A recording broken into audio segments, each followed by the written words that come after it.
Hi there. You can say from my background that we are in a jungle. Guess where we are? We are in Antipolo right now. So it was raining the whole day.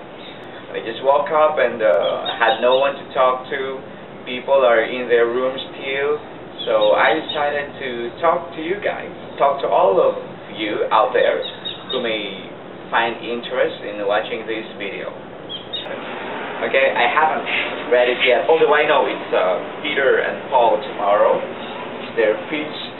Let's see, what will the Gospel teach us? Matthew chapter 16, 13, 19. Jesus came to Caesarea Philippi. He asked his disciples, "What do people say that I am? Who do they say I am?" They said, "For some of them you are John the Baptist, for others Elijah or Jeremiah or one of the prophets." Jesus asked them, "But you, who do you say I am?" Peter answered, "You are the Messiah, the Son of the living God."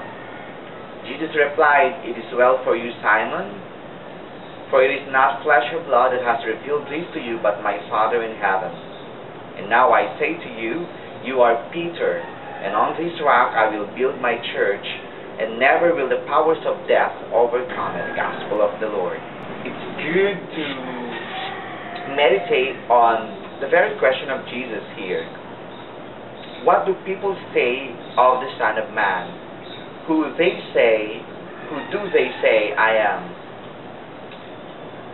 Jesus is sort of asking people who they think he is. And it should be a question that is very much present to all of us now. Who do we think Jesus is? Who do I think Jesus is? And the way I see Jesus somehow evolved. When I was a kid and I was growing up, evolved in many ways. Their education, I was a catechist, I took up religious education, and these things somehow formed how do I look at Jesus. But setting all these aside, just on the experience of the person of Jesus, I would like to reflect on it that way.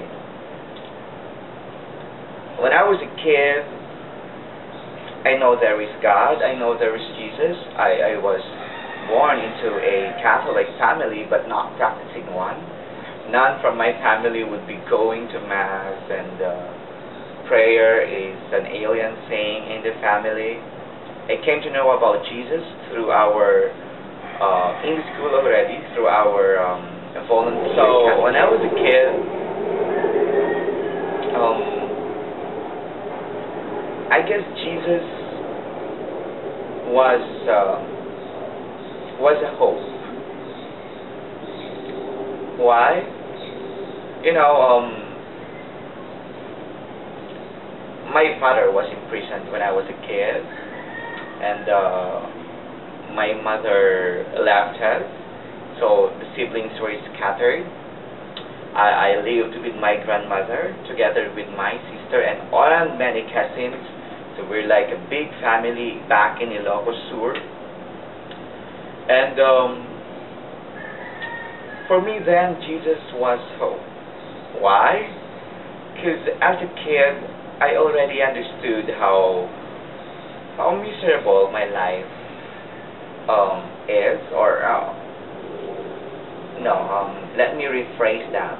Not that I was feeling miserable. It's just that I know my background is rather challenging. We were very poor. Just my grandmother, my beloved Lola Tassi, who's taking care of everything, all that she is. It must be very hard to get, at least to earn something to put on the table every day, 3 times a day. There were times when share not a decent meal anymore, but would love to devour it because you know it's coming from my grandmother's love. So As a kid, I worked. I worked in a tobacco company, or I took care of our store called Sari Sari Store. Or I'd go to the plaza and sell balut or ice candy as a kid. So I didn't enjoy much going out and playing. My idea of fun then is earning. As early as that, I know what's the worth of money.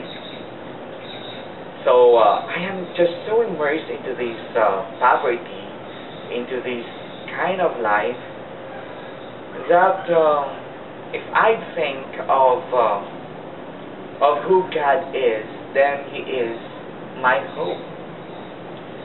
You know, back in Ilocos Sur, we are situated in such a very good place, a small town, but on our backyard, is already a cove, sea, and on the east side is mountain, and beside it, farm.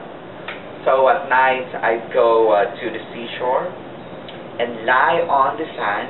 You know, the sky is the clearest in the sea, you know. And there, I talk to the stars lying down, telling them about my dreams and how those dreams will gonna come true. If those dreams are gonna come true. So, if I say who Jesus then is for me, and I think for many, He should be that. At our age, or for those younger than me, or for those older than me, or those a lot older than me, life will always try us, and try us so hard. And when you're there in the deepest, when things are rather so impossible already, I think Jesus would always present Himself first as a friend, but most importantly as hope personified. That's the idea of Easter, right? I also understood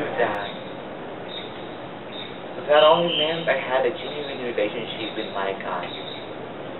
That He isn't just a name that I speak about, that I hear from people, or that I talk to with this institutionalized prayer. No, He's one that I experience, and in my youth I experienced. Thank you for this life. Thank you for everything you've done to me. If I look back on my life, things are just so impossible. Even as I look back from now, like, we were so poor. I had no parents to take care of me. I had no family, but I was able to finish schooling, and with flying colors. In fact, I had good jobs, many of them, in fact, and I was satisfied with my life. And those things are so impossible with my background. I mean, when I go home and see, I don't mean to compare myself, but a lot of kids with me in that place is now living wasted life, you know, in drugs, doing nothing. And I thank God for this life, and I said, okay, God, I'm going to give everything to you, and I know my everything is not even enough for the things that you've done to me. So I'm giving you my life. I do not know if you are calling me to religious priesthood, but I'm meditating on it, I'm discerning to it, and I'm willing to give you everything out of But one curious thing also is how the people answered the question. See, the question was, who do they say I am? The question, who do they say I am, is in present tense. What was the answer? What were the answers of the people? They said, well, for some of them you are John the Baptist, for others Elijah or Jeremiah or one of the prophets. All dead people. They were answering in past tense.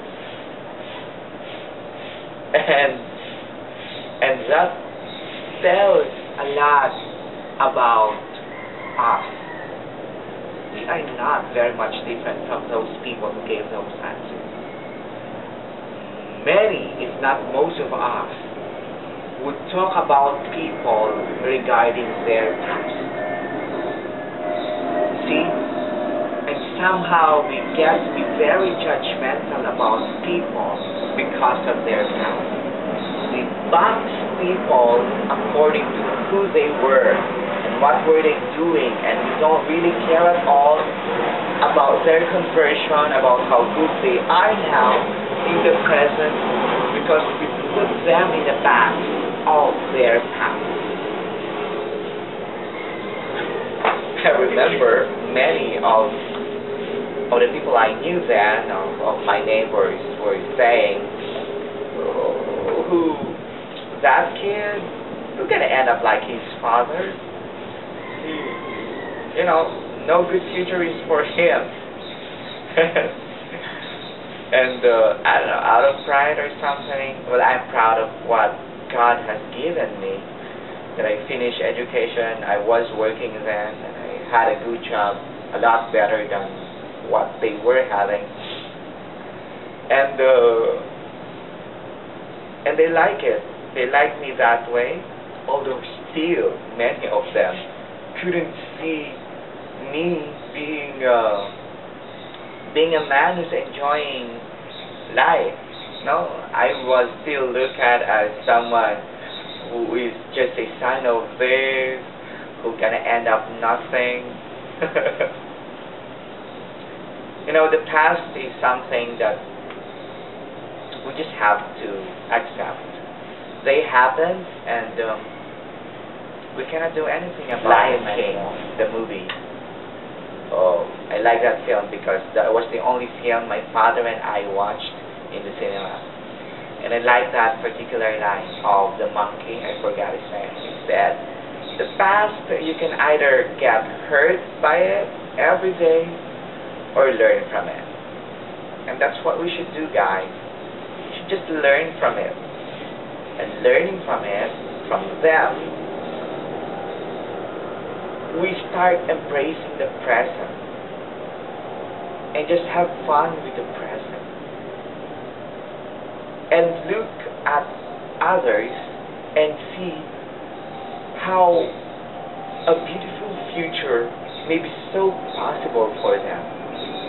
That's the answer of Peter. He didn't give something, he didn't give an answer from the past. It actually is very future-oriented. He said, "You are the Messiah, the Son of the living God." It's present, but also of future tense. You are the Son of the living God. You are the Messiah. And Messiah is someone who will die for the people. It's very futuristic. He sees that in Jesus. Or rather, as Jesus said, it is God who gave him that feeling to others. And isn't that how we should be? We appreciate one another as, for who they are now. And not only that, to see what a great future is awaiting them. Like every artist would look at a rock, and every other people would just see it as an ugly rock, but that artist sees a beautiful piece of art in it, and will kind of do everything to make it what he sees it. And I invite everyone to have that eyes. You know, when we look at others, we don't simply gaze on their past, but appreciate who they are now and see what a great future awaits them. That's it. God bless us all.